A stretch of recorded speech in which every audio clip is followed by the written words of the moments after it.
Consolidation के mood में आ गए सर बाजार। पिछले हफ्ते हमने देखा कि ग्लोबल मार्केट्स भी करीब 3% डाउ गिरा, हमारे बाजार भी थोड़ा फिसले, रिलेटिवली बेटर है और हमारा बैंक निफ्टी तो बढ़िया परफॉर्म कर रहा है, बट थोड़ा कंसोलिडेशन दिख रहा है। दीप, ये इस बात पर डिपेंड करता है कि हम बाजार को कैसे देख रहे हैं। पहले हमारे बाजारों की और कंसोलिडेशन की बात करूं तो दो तरीके से, अगर आप सही जगह हैं तो बाजार आपके लिए बहुत मजबूत है, और अगर आप शायद गलत जगह है तो बाजार आपके लिए बहुत कमजोर है। और सही जगह क्या है? सही जगह एक ही है, इनफैक्ट दो। पहला है बैंक्स।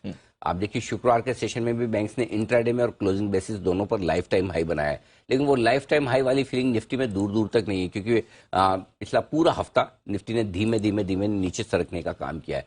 सो अगर आप बैंकिंग स्पेस में हैं तो या आपके पास सरकारी बैंक है, प्राइवेट बैंक से, तो आपको कहीं कोई तनाव नहीं है। एचडीएफसी बैंक जैसा बैंक, दिग्गज बैंक, बड़े ब्रेकआउट के संकेत दे रहा है। सरकारी बैंकों में तेजी थमने का नाम नहीं ले रही है, और जो रिटेल इन्वेस्टर्स के पास छोटे छोटे 25-50 रुपए वाले सरकारी बैंक हैं, उनके पैसे वहां बन रहे हैं। तो वो एक स्पेस है जो बेहद मजबूत है। और दूसरी एक स्पेस जो बेहद मजबूत है, जिसकी धुलाई पिटाई मतलब जब चाहे आप कर दो, कोई मना नहीं करता, वो कंपेरेटिवली पिछले हफ्ते में, 2 हफ्ते में बहुत मजबूती है। वो है नए जमाने की कंपनियां, न्यू एज ई कॉमर्स कंपनियां। सारी की सारी आप पॉलिसी बाजार देख लें, जोमेटो देख लें, नायका देख लें, पेटीएम देख लें जिसने बायबैक का ऐलान किया है, हर एक स्टॉक निचले स्तरों से मजबूत होता हुआ दिखा है। सो आप सोचिए, जो सबसे खराब और पिटी हुई दो स्पेस थी, सरकारी बैंकों की और दूसरी ई कॉमर्स कंपनियों की, दोनों ही मजबूत होती दिख रही है। और जिन्हें आप मजबूत मानते हैं वहां बड़ी कमजोरी है। आईटी शेयरों से थोड़ी उम्मीद जगी थी। इनफैक्ट अगर एक्स आईटी आप देखें, निफ्टी में से आईटी शेयरों को निकाल दें तो निफ्टी अब भी 18,700 18,800 है। ये आईटी शेयरों की भारी बिकवाली की वजह से निफ्टी काफी दबाव में है। अदरवाइज आपका एफएमसीजी होल्ड कर रहा है, वहां दिक्कत नहीं है।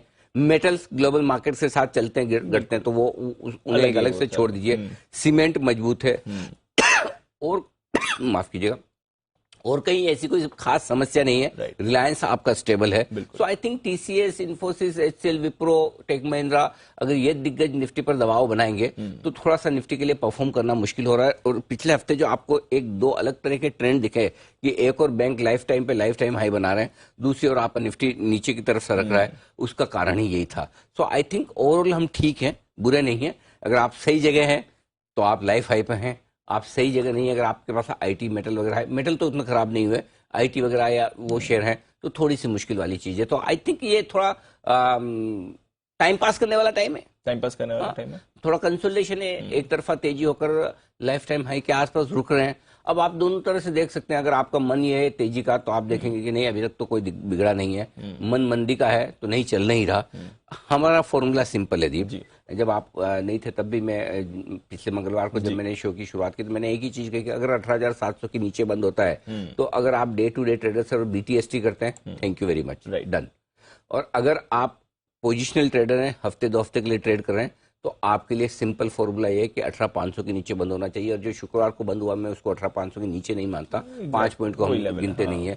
सो आई थिंक आज इस हफ्ते ये इंपॉर्टेंट है कि हम क्लोजिंग बेसिस पे 18,500 के आसपास होल्ड करते रहे। 25-50 पॉइंट का जजमेंट आप ले सकते हैं। तो पिछले 11 सेशन से दीप हम 18,500 के ऊपर बंद हो रहे हैं।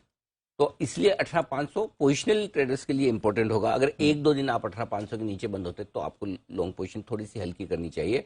इन्वेस्टर्स के लिए तो अभी भी वक्त है, उनके लिए कोई चिंता की बात नहीं। 2 से 3% का रनिंग करेक्शन बहुत आसान बात है। अभी तक तो हम 2% की करेक्शन की रेंज में ही पहुंचे।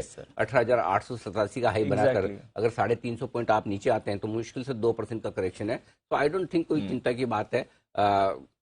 सो फार सो गुड, सो फार सो गुड। हाँ, और जब तक बैंक निफ्टी आपको 43,000 के नीचे बंद ना हो तब तक तनाव नहीं लेना। हाँ, निफ्टी से तनाव मत लीजिए। बैंक निफ्टी 43,000 के नीचे बंद हो तो तनाव लेना है। क्यों लेना है? 12 सेशन से बैंक निफ्टी 43,000 के ऊपर बंद हो रहा है, इसलिए बैंक निफ्टी नीचे नहीं जाना चाहिए। और क्यों नहीं जाना चाहिए उसकी एक कारण और है दीप, और वो ये कि भाई राजा कौन है जिसके पीछे प्रजा चलेगी? राजा बैंक निफ्टी है। बैंक निफ्टी बिल्कुल, फ्राइडे को भी हाई बना है। तेजी का लीडरशिप बैंक निफ्टी से। तो बैंक निफ्टी खराब होगा तो हम खराब है, निफ्टी खराब होगा तब तक हम खराब नहीं है। बैंक निफ्टी घटेगा तो फिर समझ लेना कि अब सप्लाई जोर से हो सकता है। अब उसमें रिस्क एक ही है, बैंक निफ्टी 43,000 तोड़े तब तक निफ्टी 18,100 150 आ जाए तो वो रिस्क तो आप लेके चलते हैं। तो उसके लिए फॉर्मूला दूसरा है 18,500। ओके, 1-2 दिन 18,500 के नीचे अगर आप बंद होते हैं तो आप हल्का कर लीजिए। अदरवाइज बैंक निफ्टी जब तक 43,000 के ऊपर है, चेहरे पे 1.5-2 इंच की स्माइल रहनी चाहिए। बिल्कुल सर, रहेगी। तो आज की क्लोजिंग इंपॉर्टेंट रहेगी आज की भी, हाँ, और एक दो वीकली दिन भी, की, हाँ, वीकली, क्योंकि 2 हफ्तों से आप 18,500, तो जो वीकली जो पोजिशनल ट्रेडर्स हैं उनके लिए वीकली क्लोजिंग 18,500 नहीं होनी चाहिए, और जो डे टू डे बेसिस पे कर रहे हैं वो तो अपने हिसाब से अपना स्टॉप लॉस रख सकते हैं, जो हम आज कमेंट में दे देंगे।